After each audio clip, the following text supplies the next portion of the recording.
बिस्मिल्लाहिर्रहमानिर्रहीम। अस्सलामुअलैकुम स्टूडेंट्स, मैं हूं मोहम्मद अब्बास अपने यूट्यूब चैनल मेहर अब्बास एजुकेशन ट्यूब मैथ के साथ और आपके लिए फ़िज़िक्स और मैथ 9th और 10th क्लास की वीडियोस लेकर आता हूं। आज हमारी video physics 9th unit number 4 शुरू हो रहा है। टर्निंग इफ़ेक्ट ऑफ फोर्सेस इस यूनिट का नाम है। उसके अंदर जो टॉपिक हम आज डिस्कस करने जा रहे हैं वो है रेजोल्यूशन ऑफ फोर्सेस। इस टॉपिक को डिस्कस करने से पहले कुछ चीज़ों का पता होना ज़रूरी है। वो राइट एंगल ट्राइंगल से मुतल्लिक़ हैं, तो पहले हम उन चीज़ों को क्लियर करते हुए टॉपिक की तरफ चलते हैं। सामने आपको डायाग्राम एक ट्राइंगल नज़र आ रही है। ये एक राइट एंगल ट्राइंगल है। तो सबसे पहले राइट एंगल ट्राइंगल को डिफ़ाइन करते हैं। A triangle whose one angle is equal to 90 degree is called right angle triangle। इसके तीनों साइड्स देखते हैं। वो साइड जो एंगल थीटा जिसको देखते हुए ट्राइंगल को सॉल्व करते हैं, हल करते हैं, उसके अपोजिट जो साइड होती है उसको परपेंडिकुलर कहते हैं। और वो साइड जो एंगल थीटा के साथ जुड़ी हुई होती है उसको हम बेस यानी कायदा का नाम देते हैं। और राइट एंगल ट्राइंगल की वो साइड जो 90 डिग्री के सामने होती है उसको हाइपोटेन्यूज का नाम देते हैं। उर्दू में इसको वतर कहते हैं। तो ये ट्राइंगल की तीन साइड्स हैं। राइट एंगल ट्राइंगल है जिसमें हाइपोटेन्यूज, बेस और परपेंडिकुलर के बारे में आपको बता दिया गया है। अब इन्हीं साइड्स के दरमियान जो ताल्लुक़ जोड़ा जाता है, जो रिलेशन बनाया जाता है, जो रेशो बनाई जाती है, उसको बोलते हैं ट्रिग्नोमेट्रिक रेशोज़। तो 6 ट्रिग्नोमेट्रिक रेशोज़ हैं ट्राइंगल की। उनमें से 3 करेंगे जो हमारे टॉपिक से मुतल्लिक़ है। पहली रेशो है साइन, SINE, साइन थीटा मुकम्मल लिखा जाता है। सिंप्लीफाई करके SIN साइन थीटा लिखा जाता है और ये इक्वल होती है परपेंडिकुलर ओवर हाइपोटेन्यूज। उर्दू में इसको परपेंडिकुलर को अमूद और हाइपोटेन्यूज को वतर कहते हैं। इसलिए साइन थीटा बराबर हो जाएगा परपेंडिकुलर और हाइपोटेन्यूज मतलब अमूद बटे वतर। तो सामने डायग्राम के अंदर ट्राइंगल के अंदर BC आपका परपेंडिकुलर है और AB हाइपोटेन्यूज है, इसलिए हमने BC ओवर AB लिख दिया। और फिर आगे 10th क्लास के अंदर एक ट्रिग्नोमेट्री का चैप्टर है, उसमें हमने डिटेल से पढ़ना है। वहाँ इन साइड्स को A और C से ज़ाहिर यानी स्मॉल a और स्मॉल a C से ज़ाहिर किया जाता है, इसलिए ये भी मैंने लिख दिया है।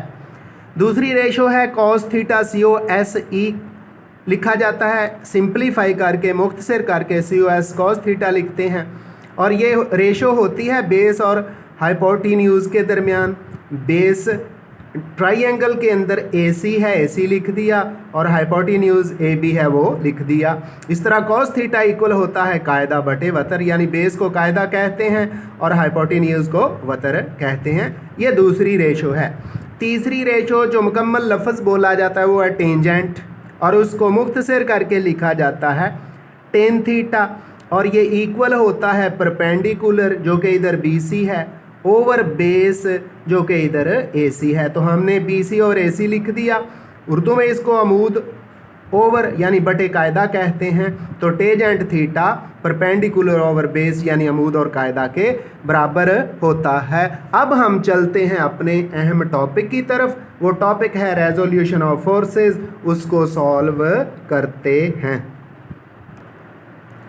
तो रेजोल्यूशन ऑफ फोर्सेस क्या है, पहले इसको डिफ़ाइन करते हैं, फिर इसकी मुख्तलिफ टर्म्स देखते हैं और इसको एक्सप्लेन करते हैं। The splitting up of a force, और ये फोर्स वेक्टर हुआ करती है, into their component forces is called resolution of forces. कोई फोर्स वेक्टर की शक्ल में दे दी गई हो, उसको उसके अज्जा में यानी कंपोनेंट्स में तब्दील कर देने का नाम रेजोल्यूशन ऑफ फोर्सेस है। डायग्राम के अंदर O एक फोर्स है, उसको हमने 2 कंपोनेंट्स OB और BA में रिजॉल्व कर दिया है। तो ये फोर्स F के कंपोनेंट्स हैं। अब परपेंडिकुलर कंपोनेंट्स डिफाइन करेंगे। परपेंडिकुलर का मतलब है 90 डिग्री का angle. The components of a force which are perpendicular to each other are called perpendicular components. वो कंपोनेंट्स जो एक दूसरे पर आमुदन होते हैं, एक दूसरे के साथ 90 का एंगल बनाते हैं, उनको परपेंडिकुलर कंपोनेंट्स कहते हैं। तो सामने OB और BA ये परपेंडिकुलर कंपोनेंट्स हैं। डायग्राम के अंदर वेक्टर जो दिखा दिया गया है OA, जब उसको हेड एंड टेल रूल से ड्रा करते हैं तो हमें एक रेक्टेंगल भी बनी हुई नज़र आ रही है, यानी मुस्ततील नज़र आ रही है, जो कि OBA और ये जो डॉटेड लाइन इधर मिली हुई है। चूँकि ये रेक्टेंगल है इसलिए ये जो दो कंपोनेंट्स हैं जिनको हमने परपेंडिकुलर कंपोनेंट्स का नाम दिया है OB और BA, इनको रेक्टेंगुलर कंपोनेंट्स भी कहते हैं। तो अब हम चलते हैं इस फोर्स के कंपोनेंट्स को फाइंड करने की तरफ।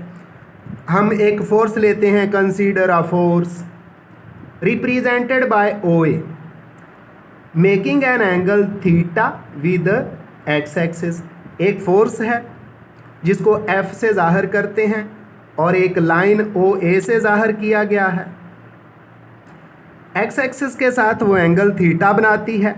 हेड एंड टेल रूल के मुताबिक इसके जो दो कंपोनेंट्स हैं वो OB और BA हैं। O से लेके B तक एक कंपोनेंट है और B हेड है, उसके ऊपर दूसरे कंपोनेंट यानी BA की टेल रख दी है और फिर O को जब A से मिला दिया जाता है तो ये हेड एंड टेल रूल कहलाता है। इस पर अलहदा भी बात होगी। तो आपको triangle, right angle triangle OBA बनी हुई नज़र आ रही है। अब जिसके अंदर फोर्स F है जो कि एक्स एक्सिस के साथ एंगल थीटा बना रही है, हम इसके कंपोनेंट्स फाइंड करने की तरफ जा रहे हैं।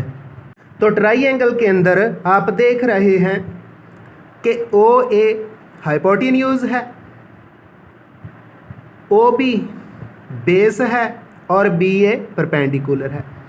तो हमने OA को लिख दिया OB प्लस BA के इक्वल। OA F के इक्वल है, OB FX है और BA FY है। तो OA की जगह F लिख दिया, OB की जगह FX और BA की जगह FY लिख दिया।